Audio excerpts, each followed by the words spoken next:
Hello दोस्तों, ये है जुपिटर और ये BS6 है।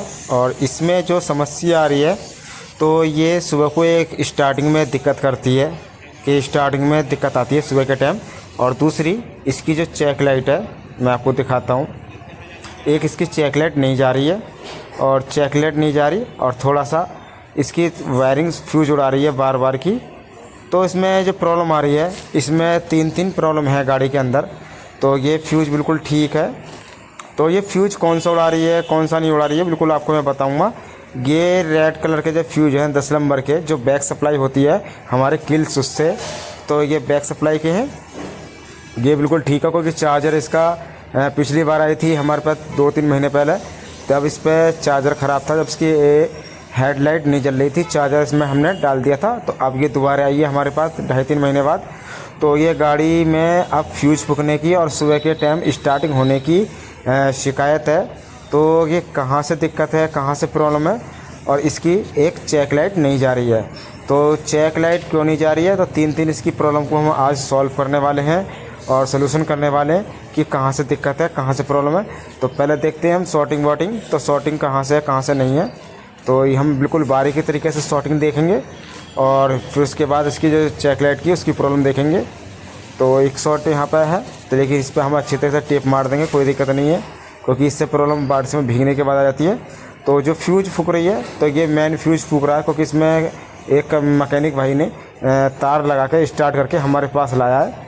लेकिन इसका जो फ्यूज है बिल्कुल फूका हुआ है, लेकिन इसमें एक्स्ट्रा तार ज़्यादा लगा लेके अगर कहीं से शॉर्टिंग ज़्यादा होती तो इसकी जो प्रॉब्लम थी ये है कि अगर तार लगा लेखा है फ्यूज़, तो इससे पूरी वायरिंग शॉर्ट हो जाएगी, फूक जाएगी।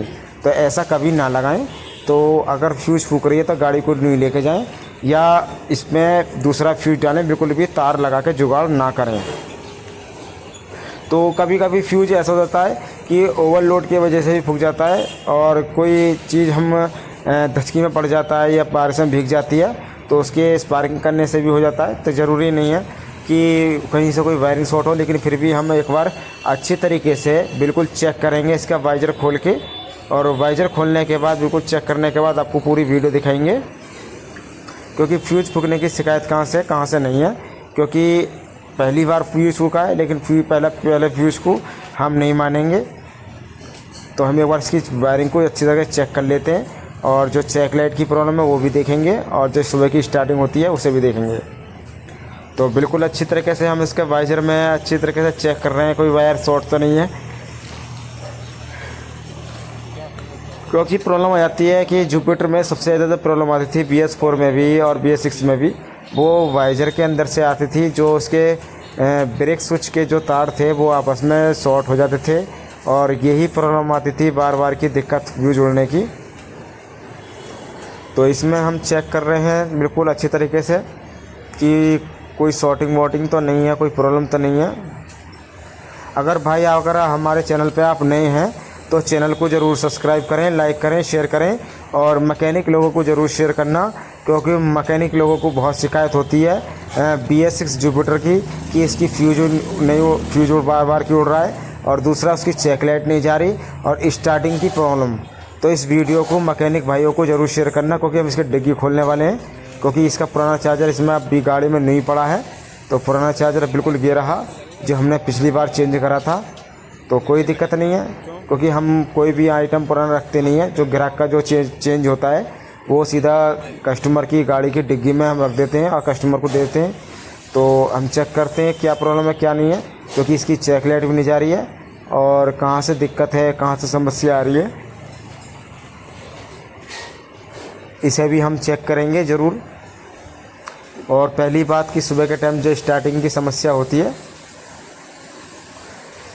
तो हम बिल्कुल तीनों काम एक साथ कर रहे हैं और 3 की जो पॉइंट की जो कंप्लेंट है, शिकायत है, इसे बिल्कुल चेक कर रहे हैं। क्योंकि इश्यू बिल्कुल ठीक है, इश्यू में कोई दिक्कत नहीं है थोदर बॉडी में इसके। तो ये तुम्हारा इंजन ऑयल टेम्परेचर सेंसर का तार है, सॉकेट वाइट कलर का। अगर इंजन ऑयल टेम्परेचर सेंसर भी अच्छी तरीके से ऑटो सेंसर भी काम नहीं करता तो स्टार्टिंग में दिक्कत आती है मॉर्निंग में, क्योंकि आपका जो टीपी सेंसर होता है, ऑटो सेंसर और इंजन ऑयल टेम्परेचर सेंसर, ये आपके ईसीयू को कमांड देता है कि अब ये ठंडा मौसम है कि मुझे गाड़ी को पेट्रोल ज़्यादा चाहिए और अब मैं गर्म हो चुका हूँ तो मुझे पेट्रोल कम चाहिए। और इसी हिसाब से बिल्कुल अच्छी तरीके से ये वर्क करता है टीपीएस सेंसर। और जो इसको सिग्नल देते हैं इंजन ऑयल टेम्परेचर सेंसर और तुम्हारा ऑटो सेंसर, ये दोनों ही सिग्नल देते हैं, क्योंकि जब टेम्परेचर के हिसाब से गाड़ी स्टार्ट होती है और जब गाड़ी स्टार्ट होती है तो ऑटो सेंसर आप इशू को सिग्नल देता है कि हाँ मैं गर्म हो चुका हूँ, अब मुझको फ्यूल देना कम करें और आरपीएम कम कर दें। और जो ठंडी होती है गाड़ी उसको इंजन और टेम्परेचर सेंसर बताता है कि मैं ठंडा पड़ा हूँ, मुझे एक्सीलरेटर ज़्यादा चाहिए, पेट्रोल ज़्यादा चाहिए। तो इस तरीके से टीपीएस सेंसर का काम होता है उसे वर्क करना, क्योंकि ऑटो सेंसर और इंजन ऑयल टेम्परेचर सेंसर का जो सिग्नल जाता है वो ईसीयू को जाता है और ईसीयू उसी मॉर्निंग से काम करता है जिस हिसाब से जो टीपीएस सेंसर उसको सिग्नल देता है। जैसा सिग्नल टीपीएस सेंसर को मिलेगा इस तरीके से ही काम करेगा। कितना फ्यूल उसको देना है, कितना फ्यूल नहीं देना है और कितना टेम्परेचर है, कितना लो है, वो सब कुछ काम आपका ईसीयू टीपीएस सेंसर के थ्रू काम करता है। तो फ़िलहाल हम इसकी वायरिंग चेक कर रहे हैं, क्या प्रॉब्लम है, क्या दिक्कत है। जो भी दिक्कत है बिल्कुल आपको दिखाऊंगा। इसका फोल्ड हमें एक ही मिला था, जो हमने आपको पहले दिखाया था, एक ही जगह ही फोल्ड है इसका। और कहीं हमने पूरी गाड़ी खोल के देख ली तो कहीं भी और कहीं कोई फोल्ड नहीं है, बस एक जगह फोल्ड था जो आपस में तार रगड़ के घिसके चिपक रहे थे और कोई दिक्कत नहीं है। तो बिल्कुल अच्छी तरीके से हम जहाँ भी हमें डाउट लगेगा वहाँ पर हम टेपिंग कर देंगे अच्छी तरीके से। और इसके बाद हम चेक करेंगे, क्योंकि इसमें हम फ्यूज़ डालने वाले हैं, इसमें हम फ्यूज़ डालेंगे दूसरा और इसकी चेक करेंगे चेक लाइट। तो इसमें हमने दूसरा नया फ्यूज़ डाल दिया है, क्योंकि हम कभी भी जुगाड़बाजी नहीं करते, क्योंकि जुगाड़बाजी से ही नुकसान होता है। तो अब हम चाबी ऑन करके इसका जो चेक लाइट आ रही है मंदी, जो चेक लाइट नहीं जा रही है, इस चेक लाइट को हम भगाएंगे, क्योंकि चेक लाइट आ रही है इसमें। तो चेक लाइट कैसे जाएगी, चेक लाइट का भी कई रीज़न होते हैं कि चेक लाइट किस तरीके से जाती है, किस तरीके से प्रॉब्लम आती है। क्योंकि सेल्फ हॉर्न को अच्छी तरीके से गाड़ी स्टार्ट है लेकिन चेक लाइट इसकी नहीं जा रही है। भाई अगर आप हमारे चैनल पर नए हैं तो चैनल को सब्सक्राइब करें, लाइक करें, शेयर करें। तो भाई अब भी इसकी चेक लाइट आ रही है, तो चेक लाइट अभी गई नहीं है, क्योंकि दोपहरी का टाइम है, चौंधे में थोड़ा कम दिखाता था। तो यहाँ से हम कपलर लगा के इसको चेक करेंगे कि गाड़ी के अंदर क्या प्रॉब्लम आ रही है, क्या दिक्कत आती है। तो चेक करते हैं क्या समस्या है, क्या दिक्कत है, कोई सेंसर ख़राब हो गया है, क्या प्रॉब्लम है जो चेक लाइट नहीं जा रही है। तो हमने कपलर लगा दिया है और कपलर लगा के गाड़ी को ऑन करके चेक करते हैं स्कैन करके।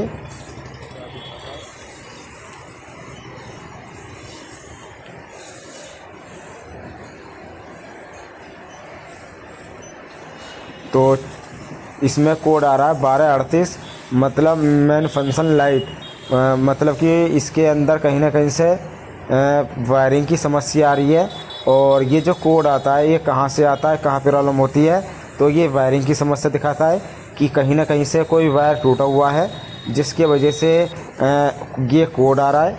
तो कोड कहाँ से आ रहा है, जैसे डिग्गी को हम दोबारा खोलते हैं और कोड को ज़रूर चेक करते हैं कि कोड है कहाँ से, क्योंकि कोड 3 जगह से आता है। ये कोड या तो आपका टेम्परेचर सेंसर का तार सही नहीं लगा हुआ हो, या टूटा हुआ हो, या ऑटो सेंसर काम नहीं कर रहा हो, या ऑटो सेंसर का तार टूट गया हो, या कोई ईसीयू पे से कोई वायर टूट गया हो। तो भाई ये 3 जगह से काम करता है। लेकिन हमने चेक करा तो इसका auto sensor engine oil temperature का सेंसर लगा हुआ था, लेकिन फिर भी सही से नहीं लगा हुआ था।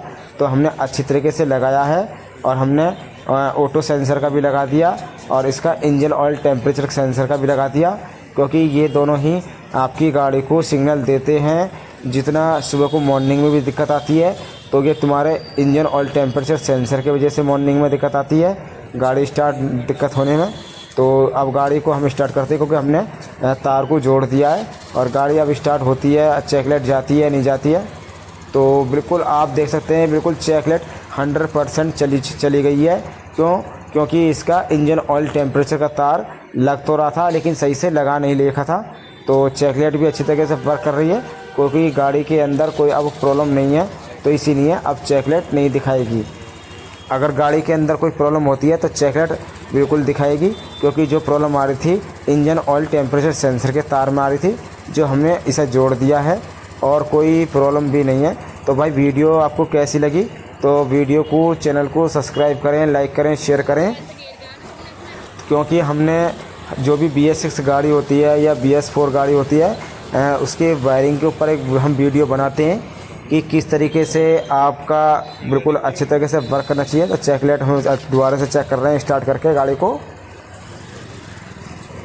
अगर आपको HF डिलक्स या पैशन प्रो या ग्लैमर या हीरो की स्प्लेंडर BS6 बाइक या जुपिटर प्लेटिना आपको कोई भी वायरिंग की वीडियो देखनी है BS6 की, तो हमारे चैनल पर आप जाकर देख सकते हैं, क्योंकि हम जो दिखाते हैं, लेकिन हम एक बार और चेक करके आपको दिखाएंगे कि इसके अंदर कोई कोड तो नहीं आ रहा, कोई प्रॉब्लम तो नहीं आ रहा। तो हमने लगा दिया है स्कैनर और अब चेक करते हैं कि अब कोई इसके अंदर कोई कोड तो नहीं है, कोई फंक्शन लाइट तो नहीं आ रही। तो चेक करते हैं, कोई आपको ऊपर तो दिखा रहा कुछ नहीं है, 0 है, लेकिन मैं दोबारा आपको बिल्कुल कंफर्म करके दिखाऊंगा। तो मैं यहाँ आपको रख के दिखाता हूँ। तो भाई देख लीजिए, नो फोल्ड, नो कोई इसके अंदर कोई फोल्ड नहीं है, क्योंकि जो फोल्ड था इंजन ऑयल टेम्परेचर का वो हमने इसका सॉल्व कर दिया है, क्योंकि इंजन ऑयल टेम्परेचर के सेंसर की वजह से ही गाड़ी की स्टार्टिंग ठंडी होने पर दिक्कत करती है और उससे ही चेकलेट आ रही थी। क्योंकि कहीं ना कहीं से कोई भी वायरिंग की प्रॉब्लम हो जाती है, या तो आपके ECU पर से कोई वायर टूट जाए, या इंजन ऑयल टेम्परेचर सेंसर का टूट जाए, या ऑटो सेंसर का तार टूट जाए, तो इसीलिए ये कोड आ जाता है P1238। ये कोड आप याद रखें। अगर कोई ऐसी लाइट आती है तो इस तरीके से आपको चेक करना है और प्रॉब्लम को सॉल्व करनी है, क्योंकि आप इस तरीके से ही आसान तरीके से आप गाड़ी की प्रॉब्लम को सॉल्व कर पाओगे। तो ये हमने गाड़ी को ओके कर दिया है बिल्कुल अच्छी तरीके से, क्योंकि हमने बिल्कुल अच्छी तरीके से चेक करने के बाद आपको कंफर्म कराए कि कोई भी गाड़ी के अंदर अब परेशानी नहीं है। जो भी परेशानी थी हमने आपको बता दिया, क्योंकि गाड़ी हमने ये पूरी कंप्लीट कर दी है, क्योंकि ये मैकेनिक भाई के पास से आई थी हम ये गाड़ी, और बिल्कुल अच्छी तरीके से इसकी चेकलेट वर्क कर रही है और कोई भी समस्या नहीं है गाड़ी के अंदर। तो अगर वीडियो आपको अच्छी लगी हो, चैनल को सब्सक्राइब करें, लाइक करें, शेयर करें और कमेंट ज़रूर करें कि आप हमारी वीडियो कहाँ से देख रहे हैं। अगर आप हमारे से कुछ जानकारी चाहते हैं तो हमारे चैनल पर जाएं और हमारे मोबाइल नंबर से कांटेक्ट करें, हम आपकी ज़रूर 100% मदद करेंगे।